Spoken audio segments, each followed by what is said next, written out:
नमस्कार, आदाब। Times now नव भारत की इस विशेष पेशकश में आप सभी का बहुत बहुत स्वागत है। यहाँ एकदम इत्मीनान से बहुत गहरी चीजों पर बहुत ही मोहब्बती अंदाज में चर्चा करने की कोशिश होती है और इसी सिलसिले में आज इस कड़ी को सबसे मजबूती से रखने के लिए हमारे साथ एक बहुत ही खास और महत्वपूर्ण किरदार है। मैं आपसे उनका परिचय करवा देती हूं। एस.वाई. कुरैशी साहब। एस.वाई. कुरैशी साहब 2010 से 2012 तक सीईसी रहे हैं भारत के और आजकल चर्चा में सिर्फ किसी एक पार्टी में नहीं, हर विचारधारा की पार्टी में है। इनफैक्ट देश में इनके खिताब की बहुत चर्चा हो रही है क्योंकि उसमें उन्होंने चर्चा कैसे इलेक्शन कमीशन काम किया करता था और कैसे राष्ट्रपति को इतिहास में पहली बार कभी खत लिख दिया गया था। लेकिन ऐसे बहुत से किस्से हैं। किताब के बारे में आपको जरा बता दूं, ये है एस.वाई. कुरैशी साहब की किताब India and I 100 memories not a memoir. बहुत बहुत स्वागत है आपका। बहुत शुक्रिया। कैसे हैं आप? तो बहुत मेहरबानी आपकी। तो आते ही चर्चा शुरू हो गई है। खूब सारे ऐसे मसले हैं जिस पर पूरे देश में डिबेट हो रही है। लेकिन आप जब ये किताब लिख रहे थे तो आपको कौन सा वो वाकया लगा था कि इस पर जरूर देश में हंगामा हो जाएगा और उस पर शायद चर्चा ना हो? नहीं, मैंने तो ये किताब मेरे पहले से प्लान भी नहीं की हुई थी। मुझसे बहुत सालों से बहुत लोग कहते थे कि आप अपनी ऑटोबायोग्राफी लिखिए, लेकिन मेरे उस पर विचार था और बड़ा ऑनेस्ट था कि भाई मैं इतना इम्पोर्टेंट आदमी नहीं हूं कि मेरी ऑटोबायोग्राफी लिखी जाए। आप कह रहे हैं कि डॉक्टर मनमोहन सिंह ये कहते थे कि पूरी दुनिया में हमारी इज्जत डेमोक्रेसी की वजह से है। आज 2026 में विपक्ष ये कहता है कि इस डेमोक्रेसी को बंधक बना दिया गया है। इलेक्शन कमीशन तो हेड ऑफिस बन गया है बीजेपी का। एस.वाई. कुरैशी इस बात से इत्तेफाक रखते हैं, क्या देश का इलेक्शन कमीशन, चुनाव आयोग किसी के मातहत काम कर सकता है? देखिए, हमारे वक्त में तो ये इनकंसीवेबल था, इम्पॉसिबल था, सोच भी नहीं सकते थे। 6 साल में इलेक्शन कमीशन में रहा, कभी जो कांग्रेस के किसी भी लीडर का कोई हमारे पास फोन या प्रेशर या कुछ आया हो, कभी नहीं आया। तो विपक्ष अब भी इस बात को लेकर क्यों अड़ा हुआ है कि मशीनों के साथ टैंपरिंग होती है, पर्ची किसी और की निकल जाती है, कहीं भी बटन दबाओ जाएगा वो बीजेपी को? इस तरीके के आपने नैरेटिव सुने होंगे। क्या वाकई ऐसा हो सकता है कुरैशी साहब? आपने तो चुनाव आयोग का अभिन्न अंग रहे हैं। नहीं, देखिए होता क्या था कि 20 लाख मशीनें हैं, उसमें से 1 या 2 लाख 2, 3, 5, 7 मशीनों में अगर ये निकल आए, गलती हो सकती है तो उसका गलती और टैंपरिंग नहीं, टेम्परिंग का तो स्कोप ही नहीं है क्योंकि देखिए लाखों, हमने जब वीवीपैट शुरू कर दिया तो लाखों पर्चियां और मशीन के फिगर को टैली किया, कहीं भी मिसमैच नहीं हुआ। मतलब आप ये कह रहे हैं कुरैशी साहब कि चाहे कोई पार्टी आ जाए, हाँ, हमारी मशीनों के साथ, ईवीएम के साथ, वीवीपैट के साथ किसी तरह की कोई धांधली नहीं हो सकती। कोई धांधली बिल्कुल नहीं हो सकती। कोई वहां बैठकर अगर मॉनिटर करना चाहे, सवाल देखिए हम या रातों रात उस डब्बे को उठा के उसमें कुछ एंटर वेंटर कर दे। मैं आपको उस डब्बे की भी हकीकत बता देता हूँ। एक तो पहले तो हम 3 बार हम इसको मॉक पोल करते हैं इस मशीन के, ठीक है, और हर बार वो बटन दबा के देखते हैं कि गलत जगह तो नहीं जा रहा। 3 बार। तीसरा जो होता है पोल डे पे होता है, सारी की सारी 10 लाख पोलिंग स्टेशन की 20 लाख मशीनों पे हम ये पोलिंग, ये 50-50 का बटन दबाते हैं। वो 7 बजे ठीक आ रहा है, 9:30 बजे कैसे गलत हो जाएगा? तो एक तो मॉक पोल। दूसरी, जब पोलिंग खत्म हो जाती है तो अंदर 2-3 इलेक्ट्रॉनिक सील तो है ही हैं, हम उसके ऊपर एक पेपर सील लगाते हैं जो जहाँ पर करेंसी छपती है नासिक में गवर्नमेंट प्रिंटिंग प्रेस में, उसमें वो यूनिक नंबर है, हर नोट का, आपके करेंसी नोट का एक यूनिक नंबर होता है, उसके एक यूनिक नंबर की एक पर्ची होती है जो उसका पूरी स्लिप चारों तरफ उसके हम लपेट देते हैं और उसके ऊपर सारे जो पोलिंग एजेंट हैं उनसे दस्तखत कराते हैं। मतलब ऐसी कोई भी मशीन कब कैसे हो गया? कोई जादू ऐप ऐसी नहीं, कोई ऐसा ऐप नहीं है, सवाल ही नहीं पैदा होता। लोग कहते हैं कि मशीन है, मशीन के साथ तो कोई भी कुछ भी कर सकता है। लेकिन हमने कितनी बार चैलेंज किया कि आगे करके दिखा दो भाई। हम बड़ी खुशी है, हमने कोई मशीन का कोई ठेका तो नहीं ले लिया कि हम इसको डिफेंड नहीं करेंगे। मैं कहा आके दिखा दो, अगर आप दिखाते हो कि इसमें गड़बड़ का चांस है, हाँ, हम इसको ठीक कर लेंगे। आज तक किसी ने आके नहीं हुए उस चैलेंज को कबूल किया। एक आध बार आया है कि नहीं तो फिर ये once and for all settle क्यों नहीं हो जाता? नहीं, once and for all settle हो जाता है वीवीपैट के बाद, लेकिन वीवीपैट के बारे में एक दो गलत डिसीजन हुए हुए हैं और उनको करेक्ट करना बहुत आसान है। जैसे उसमें ये है कि इलेक्शन कमीशन ने तो कहा था कि हम हर विधानसभा क्षेत्र में एक मशीन की जो पर्चियां हैं उनको गिन लेंगे। तो ये सुप्रीम कोर्ट तो गया, सुप्रीम कोर्ट में कहा, चीफ जस्टिस ने कहा कि भाई एक तो बहुत कम है, 5 मशीनों को रैंडमली चुन लो। तो अब उस रैंडम में कई लोगों को पूरा इत्मीनान नहीं हुआ। मेरा उसका सोल्यूशन है, मैं कहता हूँ रैंडम के बजाय पर्पसिवली कर दो जिस पे कंप्लेंट हो। पूरा हिंदुस्तान क्रिकेट देखता है, आप एलबीडब्ल्यू गलत है कि ठीक है उसी को तो आप चैलेंज करते हैं। हर एलबीडब्ल्यू तो ये नहीं कि 10% एलबीडब्ल्यू ऊपर जाएंगे और उसमें आप एडजुडिकेट कर देंगे। तो आप ये कहिए कि जो टॉप 2 कैंडिडेट्स हैं जिनके रिजल्ट प्रभावित होने जा रहे हैं उनको कह दीजिए 2-2 मशीनें चुन लो कि भाई इनको मशीनों को जरूर गिनो, हमें इन पे शुबा है। तो शुबे के बेसिस पे गिनिए, न कि रैंडमली चुनिए। So that will solve the purpose। ऐसा जो कहते हैं कुरैशी साहब, विपक्ष के दोबारा बैलेट से अब चुनाव हो जाने चाहिए, आप इसके पक्ष में हैं? बिल्कुल नहीं हो, बिल्कुल नहीं हो। ये उनकी नादानी कह रहे हैं अमेरिका कर रहा है, बाकी सारे डेवलप्ड मुल्क ये कर रहे हैं, तो हम क्यों नहीं कर रहे? इसका जवाब मैं हमेशा दे देता कि हर चीज हमने अमेरिका से नहीं सीखनी। मैं बल्कि बताना चाहूंगा कि एक तो ये कि अमेरिका नहीं करता, अमेरिका में सिस्टम ही दूसरा है, टोटली डिसेंट्रलाइज है। वहां पे 10 लाख काउंटीज है, सॉरी 10,000 काउंटीज है, तो 10,000 सिस्टम है वहां पे हर जगह। तो सैकड़ों में ईवीएम यूज होती है, सैकड़ों में ईवीएम यूज नहीं होती। तो ये कहना कि अमेरिका यूज नहीं करता, एक तो गलत है। तो इसलिए अमेरिका में तो 250 साल से एक वुमन प्रेसिडेंट आज तक वो नहीं दे पाया और हमने 19 साल में दे दिया था। अमेरिका ने 144 साल लिए थे औरतों को बराबर का वोटिंग राइट देने में, हमने पहले दिन दिया था।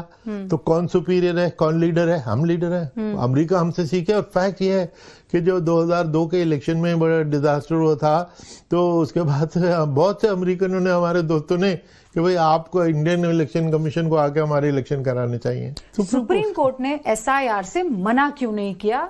क्योंकि भाई हमारे राइट्स को, हमारे डेमोक्रेटिक हक को अगर कोई गार्ड करता है तो वो सुप्रीम कोर्ट है, हम ये मानकर चलते हैं। ये मानकर चलते हैं। तो फिर सुप्रीम कोर्ट ने ये बिंदु क्यों नहीं? देखिए सुप्रीम कोर्ट, कोई तो बात होगी ना। सुप्रीम कोर्ट हमेशा, या कोई भी कोर्ट या कोई भी इंस्टीट्यूशन, वो 2-3 इनकम्बेंट होते हैं।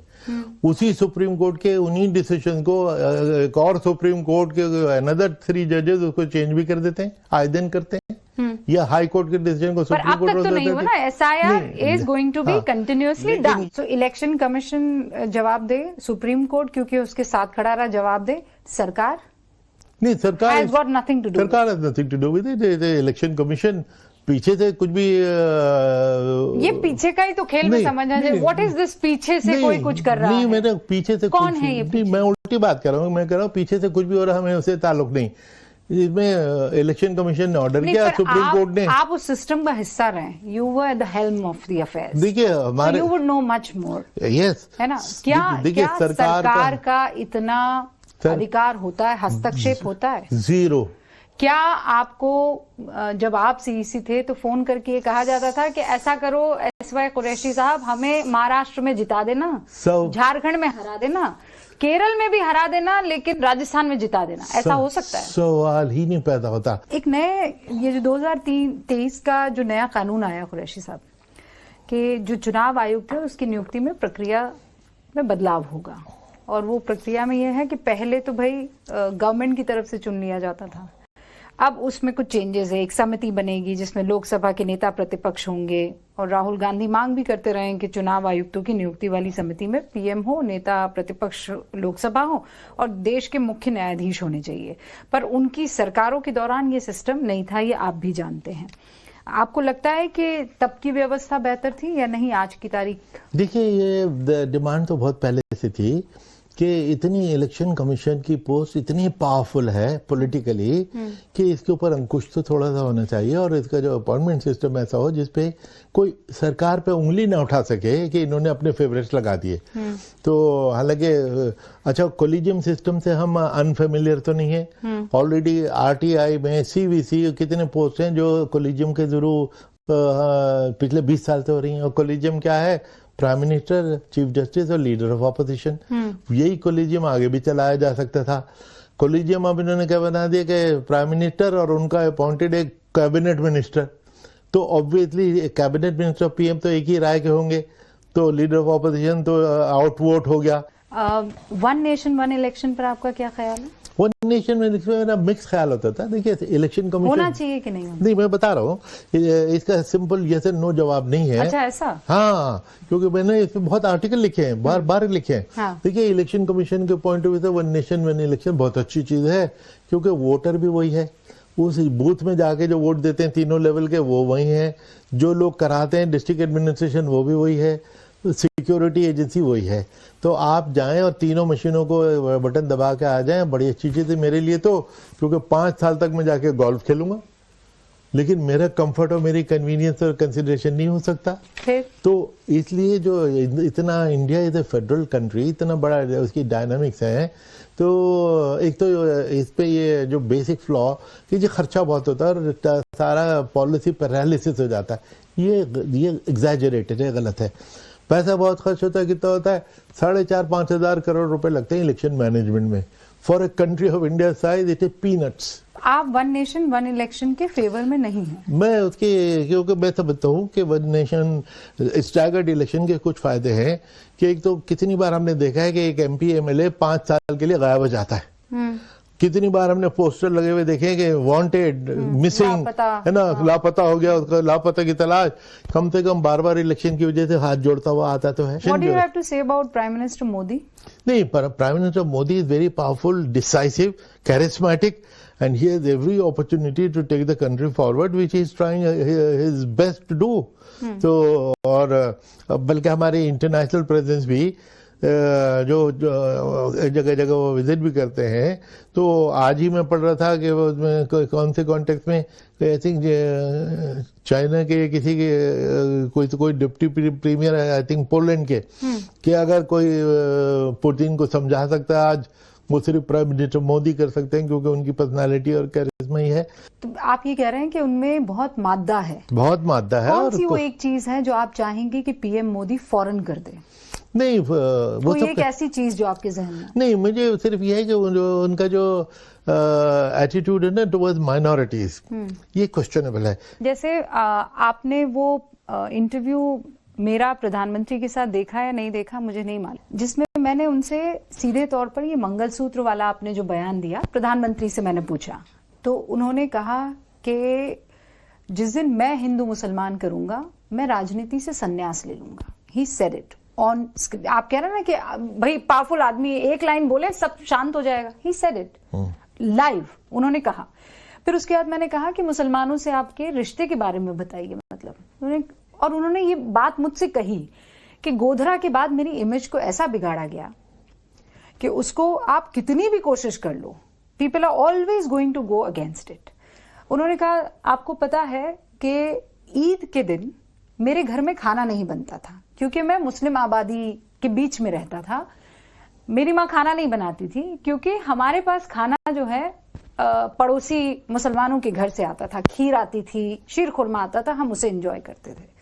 फिर उन्होंने कहा कि मुहर्रम में जब तक हम उसकी परिक्रमा नहीं कर देते थे आपके ताजिए की, तब तक हमें लगता था कि मुहर्रम पूरा नहीं हुआ। इमेजिन, कैन यू, ये उन्होंने मेरे इंटरव्यू में सीधा कहा है, लेकिन उसकी चर्चा मेरे ख्याल से वो आपके व्हाट्सएप पर नहीं आया होगा, उसकी चर्चा नहीं हुई होगी। People do not talk about it. क्या as someone who represents the community, and I know कि आप ये कहलाना पसंद नहीं करते कि पहला Muslim CEC, I know it, मैं आपको पर्सनली जानती हूँ, लेकिन फिर भी आप उस कौन से ताल्लुक रखते हैं? नहीं, देखिए, बल्कि जो आपने बात कही उससे मेरी बात कंट्रोडिक्ट नहीं हो रही, क्योंकि जिस शख्स का ये एक्सपीरियंस रहा है जिंदगी में कि सारे मुस्लिम पड़ोसी उनके खाना भेजते थे और ईद के दिन उनके खाने नहीं बनता था, तो एमएलए का टिकट क्यों नहीं देते, एमपी को क्यों नहीं देते, ये पूछा आपने? हाँ बिल्कुल। क्या जवाब दिया? बिल्कुल जवाब। क्या जवाब दिया? मैंने उनसे सवाल पूछा तो उन्होंने कहा there is something called as winnability. It was a beautiful conversation. आप हमारे साथ ऐसे ही जुड़ते रहिए। इस बार SY कुरैशी और अगली बार जल्दी आपको पता चलेगा। नमस्कार।